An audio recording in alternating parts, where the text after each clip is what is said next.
KF-21 추락 위기라더니 진실 대폭로. KF-21 시제기 만나 압도적 비행 한국 전투기 결사반대 연구원들의 실체. 한국형 초음속 전투기 KF-21 보라매에 대한 사업 타당성 조사에서 첫 생산량을 당초 계획 대비 절반으로 줄여야 한다는 잠정 결론이 나온 것으로 한 언론사를 통해 전해졌다.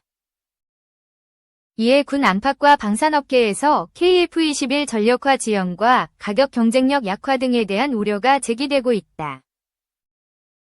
31일 방위사업청 등에 따르면 KF-21은 오는 2026에서 28년 기간 초도 물량 40대를 생산한 뒤 2032년까지 80대를 추가 양산해 총 120대를 공군에 인도한다는 계획 아래 개발 작업이 진행되고 있다.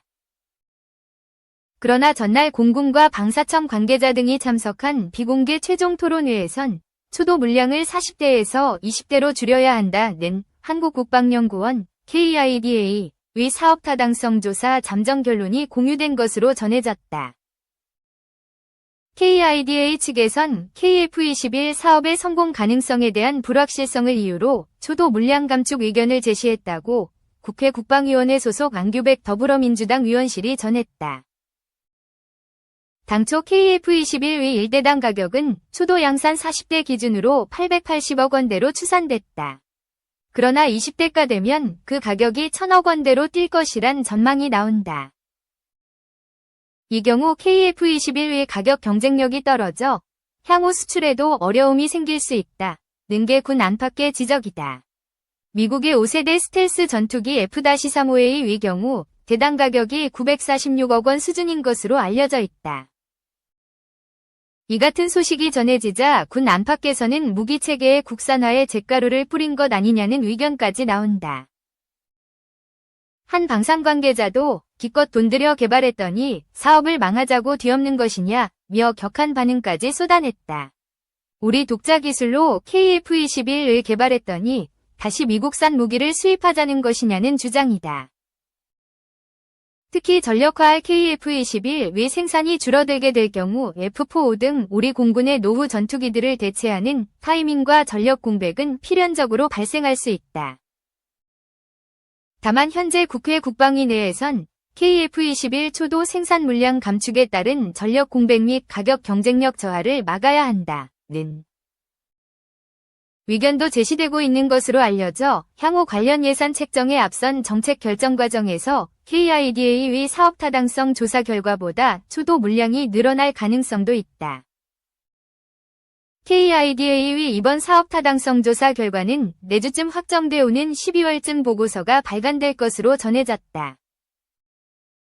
이에 대해 방사청 관계자는 추가적인 논의 등을 통해 국익에 최선이 되는 결론이 도출될 수 있도록 협의할 예정이라며 KF-21을 적기에 전력화하고 항공기가 가격 및 성능 경쟁력을 가질 수 있도록 지속 노력하겠다고 밝혔다. 2. 우리나라 첫 국산 항공기. 부하로에 끝나지 않은 도전. 최초의 비행기가 무엇인지 아느냐는 질문을 받으면 통상적으로 라이트 형제의 플라이어 1호를 떠올리지만 질문의 범위를 좁혀 최초의 국산 비행기가 무엇인지 아느냐 물으면 선뜻 대답하기 어려울 것이다. 이에 대해 많은 의견이 있지만 우리 기술을 가미해 만든 최초의 국산 비행기라고 하면 부하로를 꼽을 수 있다. 최초의 국산 비행기이지만 잘 알려지지 않아 부하로라는 이름은 생소할지도 모르겠다. 오늘은 부하로의 역사와 숨겨진 이야기에 대해 함께 알아보자. 최초의 국산 비행기 제작은 6.25 전쟁 발발 이후 우수한 국산 경비행기를 만들고 싶다는 이원복 소령과 김성태 대령의 즉흥적 발상과 공군 훈련 및 연구를 위해 시작되었다. 당시 전담반은 대한민국 최초의 항공공학 학사 학위자 이원복을 비롯한 27인으로 구성되었다. 설계부터 제작까지 우리의 손, 우리의 기술로 진행하는 대한민국 최초의 항공기술 프로젝트가 시작된 것이다.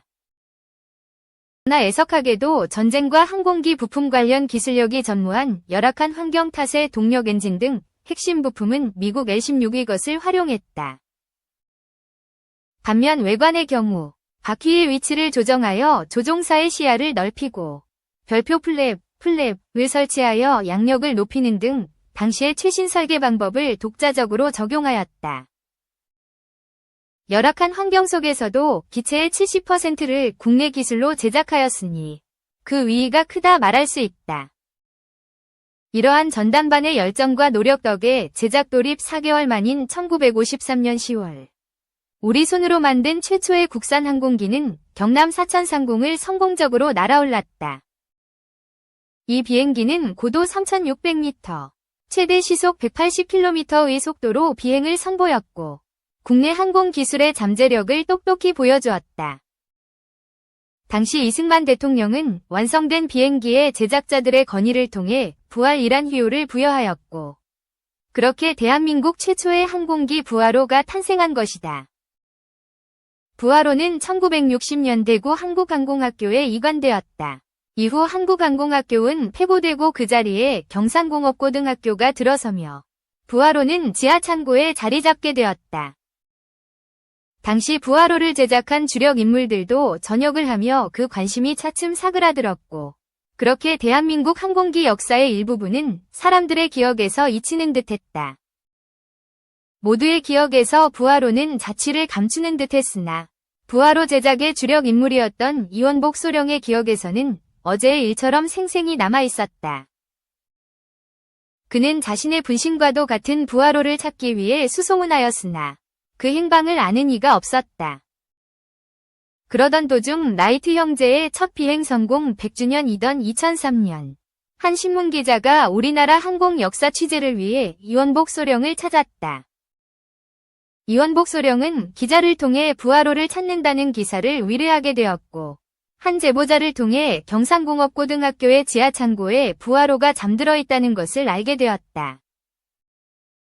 그렇게 실종으로부터 45년 뒤인 2004년 최초 설계자 이원복 소령에 의해 발견된 부활호는 그의 첫 복원을 시작으로 2011년 더욱 개량된 성능으로 부활하게 된다. 기존의 원형은 유지하되 외관을 이루는 소재부터 조종장치에 일부 디지털 방식을 차용하는 등 현대 기술을 더해 그 성능을 개량하였고 그 결과 부활호는 다시 한번 사천 하늘을 성공적으로 비행하였다. 그 역사적 위위와 가치를 인정받아 국가등록문화재 제411호로 등록된 것은 물론 이후 2020년 국가 중요 과학기술 자료로 등록된 바 있다. 이처럼 외관부터 조종체계까지 현대의 기술력을 더했지만 약 70년의 세월이 흘렀음에도 불구하고 여전히 변하지 않은 것이 한 가지 있었다.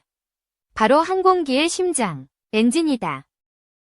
개량 복원 단계에서도 엔진의 마력 등은 업그레이드 되었으나 그 원천 기술은 우리나라의 것이 아니었다. 이처럼 부활호의 등장부터 복무, 실종, 복원까지 약 70년이 소요되었음에도 불구하고 여전히 엔진은 타국의 기술이 없으면 제작이 불가능하다. 부활호를 최초의 국산 항공기라고는 하지만 순수 국산 기술로 개발한 항공기라고 말할 수 없는 이유도 바로 이에 있다. 현재 우리나라 항공 엔진의 국산화율은 약 22%로 타국의 허가 없이는 생산도, 수출도 불가능하다. 기술의 발전으로 전장을 누비는 항공기 역시 날로 발전을 거듭하고 있다. 인구 감소에 따라 병력 손실을 최소화할 수 있도록 무인기의 역할이 확대되는 등 항공 엔진의 개발과 상용화가 신속하게 필요하다. 만약 자체적인 개발 기술을 확보하지 못한다면 미래 전장에서의 손해는 막심할 것으로 예상된다. 이에 대비하고자 정부와 한화에어로스페이스는 항공 엔진 국산화 사업을 추진하고 있다. 한화는 지난 45년간 1만 대의 항공 엔진을 만들어온 노하우와 멈추지 않는 신념으로 대한민국만의 첨단 항공 엔진 기술 개발에 전력을 쏟고 있다. 이처럼 한화와 국가가 전력을 쏟는 이유는 부활호를 만들던 이들의 염원과 맞닿아 있다. 이 사업을 통해 독자적으로 국산 항공 엔진 개발에 성공한다면 세계 6번째 첨단 항공 엔진 기술 보유국이 된다. 국가적 위상이 드높아지는 것은 물론 이 항공 엔진으로부터 파생될 또 다른 원천 기술과 대한민국만의 자생적인 기초과학 발전까지 기대해 볼 수 있다. 기술의 불모지에서 부활호를 통해 전쟁으로 피폐해진 국가를 부흥하고자 했던 그 염원과 꿈꾸던 미래를 현실로 만드는 것이다. 과거 전쟁 속에서 피어난 희망부터 미래를 향한 염원까지 담은 부하로는 그 가치와 의의를 인정받아 이제는 지하 창고가 아닌 전국 곳곳에서 만나볼 수 있다.